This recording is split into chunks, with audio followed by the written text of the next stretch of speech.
Hello and welcome to the viewers of this video. This is the Orange Fan here, bringing you another entry for the episode Recap and Thoughts category. This video will be dedicated to the B segment of episode 22 of Codename Kids Next Door, Operation B.R.I.E.F. We begin this segment with the delightful children from down the lane having a meeting with someone. At this point in time, we, the audience, do not see the individual that the delightful children are meeting with. We only see the delightful children on screen right now. And the delightful children comment about how this individual apparently is small in size. The individual's voice is heard, and he assures the delightful children that his size is not a reflection on how well he can perform the objective that they wish to hire him for, and he encourages them to tell him who their number one problem is. The delightful children are satisfied by this response, and they inform the individual that their number one problem is none other than number one of the kids next door, and then they let out an evil laugh.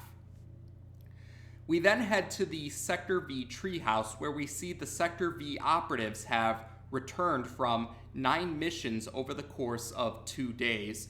The cool bus notably looks rather beaten up, and 4 of the 5 Sector V operatives are shown to be rather exhausted.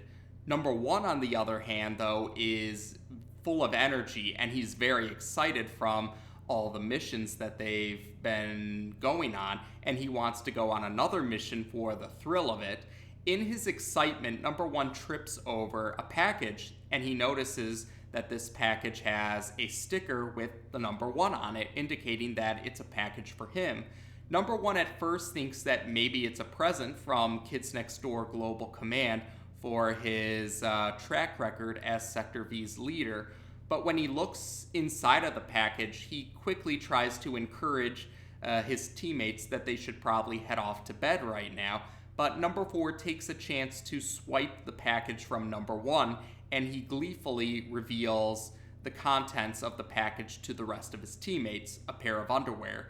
Number 2 and Number 4 proceed to sing a taunting song about how big the pair of underwear is. They comment that it's a giant pair of underwear, and Number 3 joins in on the taunting by calling Number 1 Mr. Fatty Pants, in her words, and she keeps trying to look at Number 1's butt. And Number 2 and Number 4 start to play keep away with the underwear before eventually Number 1 is able to get the underwear back, and he clonks Number 4 on the head. Number 1 proceeds to toss the underwear in a waste bin, commenting on how it's the worst present he received since the time he received a hairdryer from his grandma, and he orders everyone else to head to bed right now. He insists that it's an order. Later on, however, we see someone emerging from the wastebasket. Again, we don't see who the individual is. The camera or the screen is shown from this individual's point of view.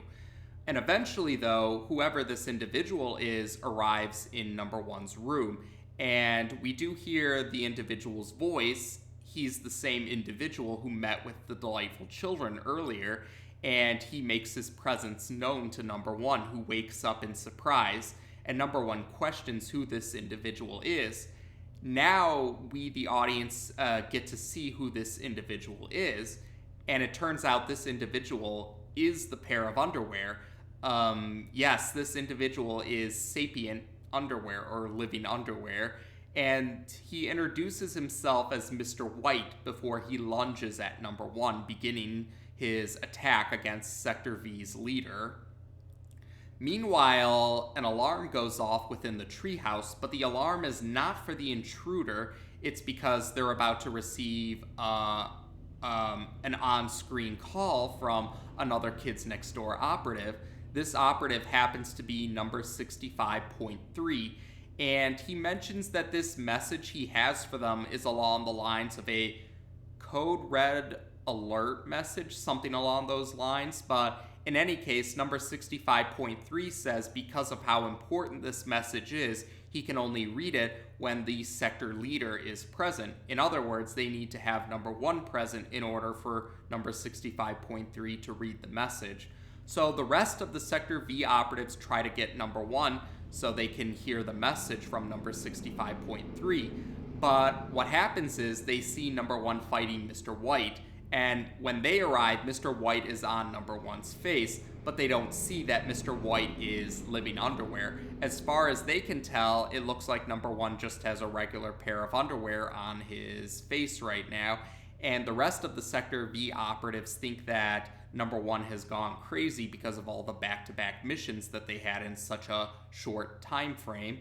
So they decide that they need to trick number 65.3 into telling them the message without number 1 actually being there. So they construct a dummy of number 1 to put in front of the screen so number 65.3 will be fooled, and he seems to have fallen for it. But before he can read the message, the screen temporarily goes out, and number 1 is shown fighting Mr. White with a hairdryer, and then the dummy falls apart. And number 1's fight with Mr. White takes him through hallways of the treehouse, a laundry chute, and an underwear chamber of the treehouse.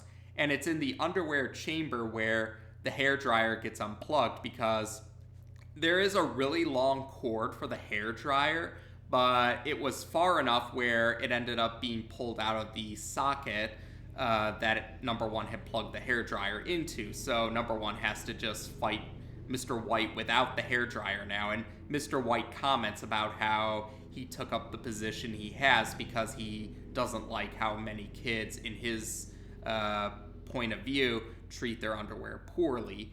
So while number 1 and Mr. White continue to fight each other, the rest of the Sector V operatives, once the screen connection returns, try to tell number 65.3 that he should just give them the message right now because they say number 1 is acting weird after all the back-to-back missions lately. Number 65.3 comments that he needs to see proof before he can make an exception to the rule. And then suddenly he sees number 1 flying into the room with his jet boots with Mr. White on his face. But like the other Sector V operatives, number 65.3 thinks that number 1 just has a regular pair of underwear on his face for whatever reason. And after number 1 is shouting and flies out of the room, number 65.3 decides that that's enough proof for him to make an exception to the rule. So number 65.3 reads the message, which indicates that the delightful children have called a hit out on number 1 by hiring an assassin. And he's proceeding to send an image of the assassin to the rest of the Sector V operatives. When the image is complete, the image does show Mr. White. The other Sector V operatives are surprised by this, and one of them comments how Mr. White resembles a pair of underwear, and that's when the other Sector V operatives put 2 and 2 together. So, back with number 1 and Mr. White, the fight brings them back to number 1's room, and unfortunately for number 1, his jet boots run out of fuel, and this causes number 1 to be tossed out of the window.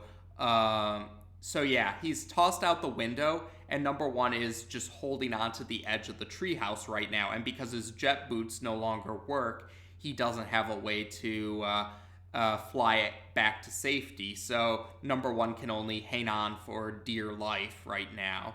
Mr. White was Mr. White was still in number 1's room when number 1 got tossed out the window. And Mr. White is preparing to head to the window so he can deliver the finishing blow to number 1.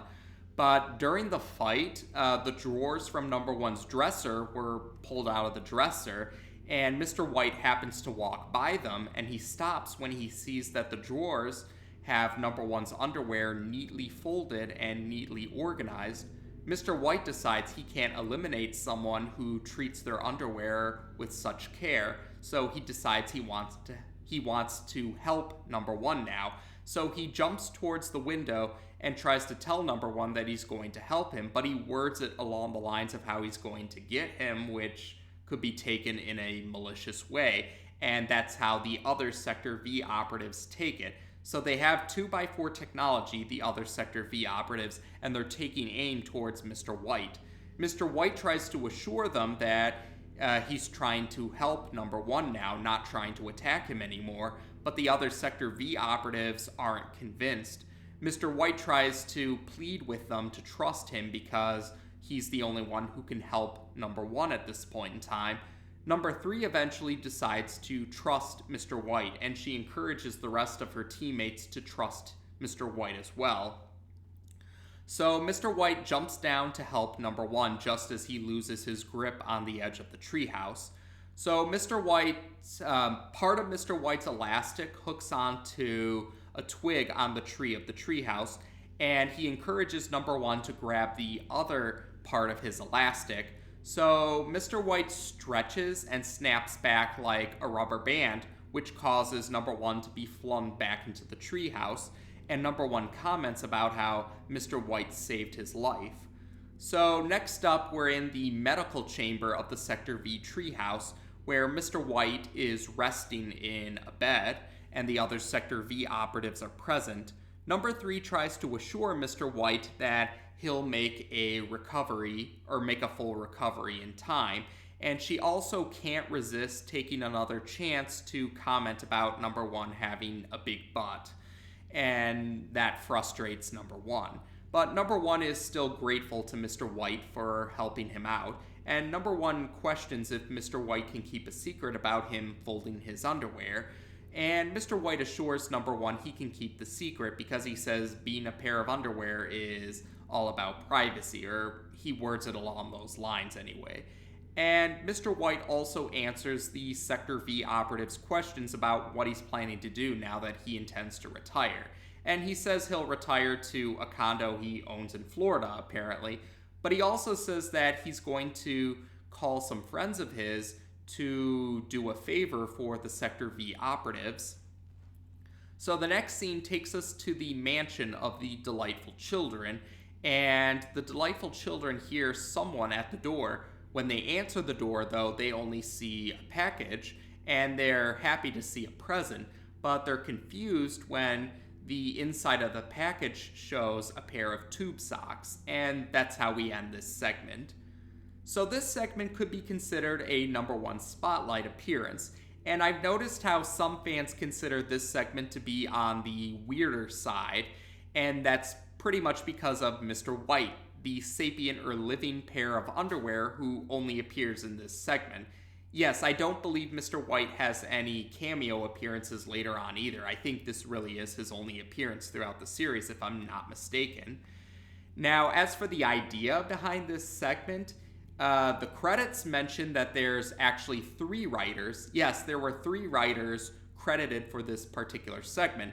Tom Warburton and Mo Willems were credited, but a 3rd writer was credited as well. And Tom Warburton actually explained where this premise came from in one of his blog posts. According to one of his blog posts, Tom Warburton mentioned that it was becoming very exhausting for Mo Willems and himself to come up with all the premises or ideas for all the entries of the series, understandably so. And he said that he and Mo Willems went to search for some other writers to help come up with other ideas for other entries as well. They ended up meeting they ended up meeting with the writer, the 3rd writer that was credited for this segment, and this writer was the one who came up with the idea of a living pair of underwear being hired to eliminate Number One, and they went with it, they rolled with it. So that's the story of how this segment story came to exist, according to Tom Warburton on one of his blog posts. But besides Mr. White, another character is introduced as well, and this character goes on to appear in later entries of the series, and this individual is another Kids Next Door operative, number 65.3, and yeah, while number 65.3 might not have as major of a role compared to other non-Sector V operatives in the series, I would still say that number 65.3 would be considered one of the major non-Sector V operatives throughout the series run. And in this segment, yes, we see in this segment number 65.3 providing messages for other sectors throughout the Kids Next Door organization. And we'll get to see more of number 65.3's position in the Kids Next Door organization. We'll get to see more of that as he appears more in the future of the series. So, yes, you can be assured we'll learn more about number 65.3 as we go forward in the series. Now, another big detail about this segment was something that was hinted at in or implied in earlier entries of the series, and that's the Delightful Children hiring an assassin to eliminate number one. Now, you could say, yeah, I would say Operation Grow Up and Operation Date in particular had hinted at this or implied this as well. But yeah, I've seen some fans even argue that Operation Ice Cream and Operation Cannon could be considered even earlier examples of this, but this segment in particular actually highlights something important about the Delightful Children from down the lane. Now, throughout the series, it's made very clear that the Delightful Children oppose the Kids Next Door organization as a whole, and Sector V is the group within the organization that the Delightful Children lock horns with the most often. Having said all of that, though, throughout the series, and this segment highlights it in particular, yes, the Delightful Children single out number one as the one Kids Next Door operative that they tend to antagonize more often than not compared to the rest of the Kids Next Door organization. And that really highlights, yeah, the Delightful Children have more of a personal animosity towards number one. Or yeah, number one is the Kids Next Door operative that the Delightful Children go after the most out of all the Kids Next Door operatives. And yes, that highlights how, yeah, while the Delightful Children are considered enemies for the Kids Next Door organization as a whole, and for Sector V is being the group they go after more often than not, it really is safe to say, or many fans can agree, that the Delightful Children really seem to be more so number one's arch enemy, or arch enemies, or yeah, one of number one's arch enemies, or some of number one's arch enemies, considering the fact that there are actually 5 individuals that act as one. So yes, this segment in particular kind of highlights how the Delightful Children are some of number one's arch enemies. They definitely hold him in higher, or they have more animosity for number one compared to the rest of the Kids Next Door organization, even the other Sector V operatives. And we are going to see that more later on in the series, more of how the Delightful Children tend to single number one out as the Kids Next Door operative that they oppose more often than not. And the feeling does become mutual, or I'd say the feeling's mutual on number one's end. He seems to hold a personal animosity towards the Delightful Children as well. So yeah, that's what made this segment stand out for me, was this segment in particular really highlighted how the Delightful Children could be considered some of number one's arch enemies.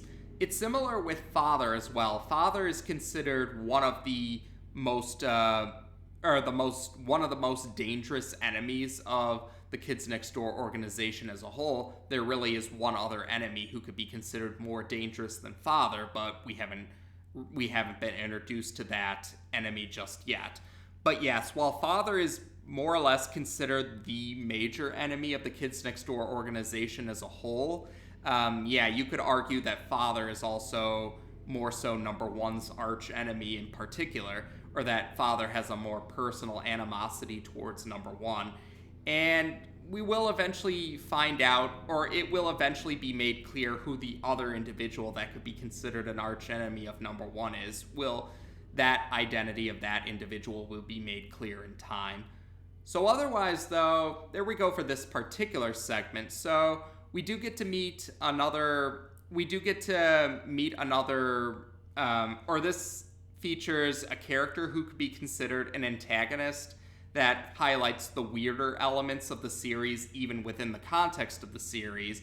But this individual, like the sapient mustaches, eventually becomes an ally, or no longer antagonizes the Kids Next Door. And we do get a highlight of the delightful children's animosity towards Numbuh. And oh, while I'm thinking about it now, this segment actually could be considered a hint or foreshadowing for a segment that happens in Season 3. So we'll go into more detail about that when we cross that bridge. But yes, yeah, you could say this foreshadows a segment from Season 3. It'll be made more clear once we cover the recap and thoughts video for that particular segment. But otherwise, yes, that's it for now. So as of this video, we've now discussed the B segment of episode 22 of Codename Kids Next Door on this channel. Take care, and until next time,